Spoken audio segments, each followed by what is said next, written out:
I don't know about you, but some of my best projects or ideas come out or start with a problem.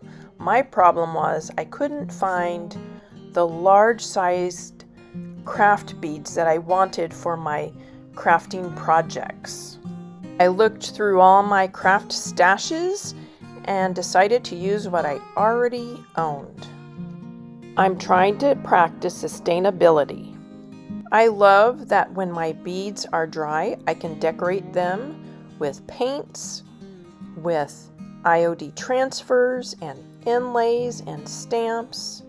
In this video, I will use IOD stamps to emboss the clay beads, but I also have stamped on tissue or rice paper and decoupaged them onto the beads. I started out by gathering dowels and wooden hangers and cutting them to size. I wanted a variety because I will be making different sized beads, and the hole determines what I'm able to fit through them.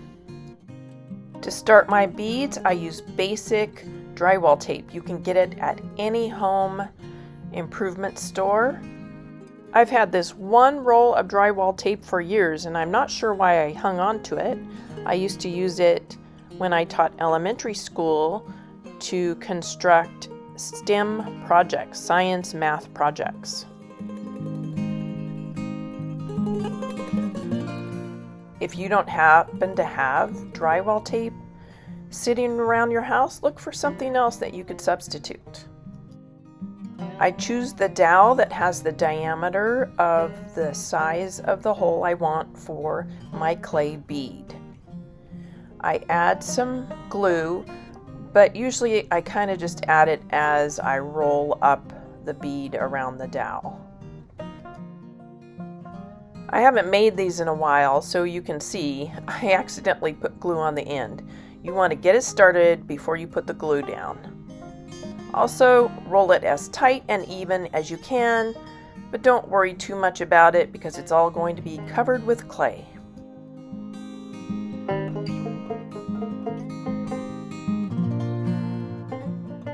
I use a very tacky thick glue when I make these. That way it automatically, the drywall tape sticks to itself and I don't have to worry about it unrolling. I also use a little bit of tape, a masking tape or a painter's tape, to hold that in shut while it dries. The drywall tape has this seam down the middle. I think it's because that's where you center it on two pieces of drywall. It's perfect because it gives you a parallel line for cutting your beads to whatever length you want them.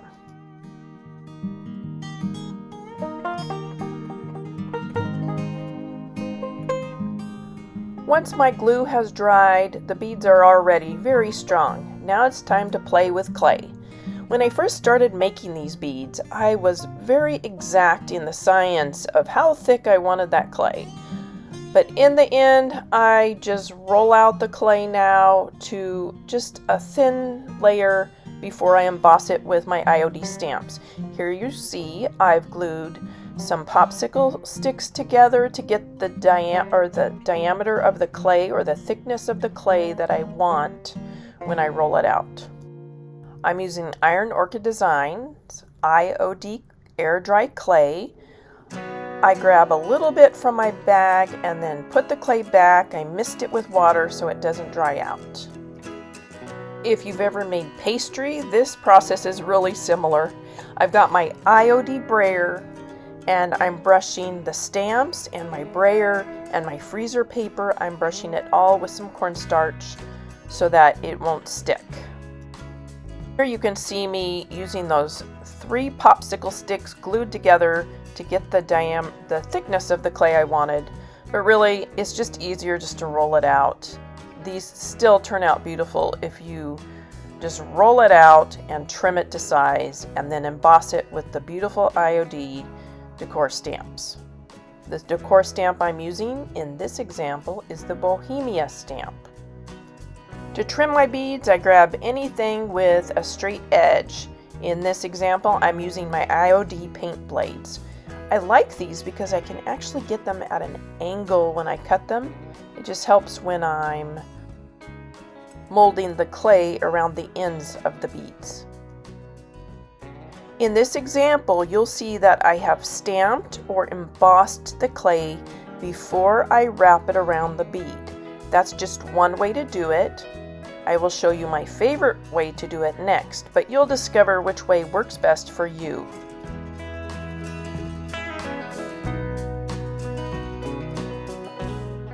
Again, I'm using a tacky glue, that way things hold together quickly, but if you don't have tacky glue, just get some ordinary white school glue, squirt some out on a plate, and let it dry and thicken up before you use it.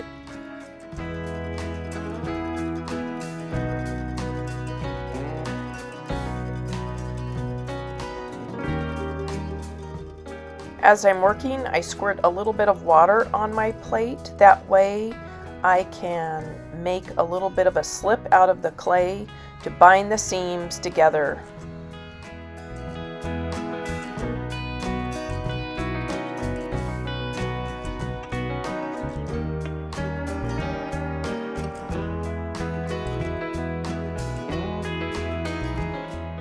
If you need to start over with the stamping or embossing, don't take the clay off, just roll it between your fingers or hands and smooth it out. You can also keep the beads unembossed, keep them plain or smooth so that you can do some hand painting or decoupage on the beads. Here I'm showing my preferred method for embossing the clay beads. Instead of embossing before I make it into a clay bead, I make the clay bead, smooth the sides, and then roll a dowel through or over the top of the surface of the stamp. After each embossing, I take a gentle fingernail brush and get all the clay and cornstarch out of my stamp. You do not want to let it set. When I'm done with my stamp, I plop it into some nice warm sudsy water.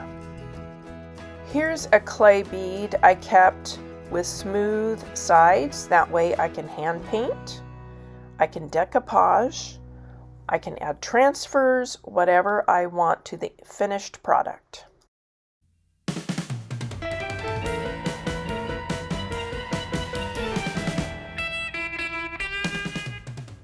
After the beads dry, I can paint them with whatever supplies I have. I'm using beautiful Daydream Apothecary artisan paints. I like to layer between Daydream Apothecary paints and their new metallics, the Wanderlust collection. But again, use whatever paints that you have on hand. After the base coat dries, I take a brush and dry brush a second coat or layer just by lightly brushing the raised impressions of the beads.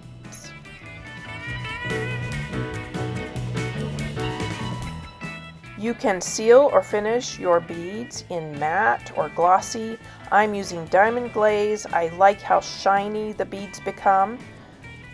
It also provides a really thick protection layer for my beads. For those of you that like to use resin, you can seal your beads with resin as well.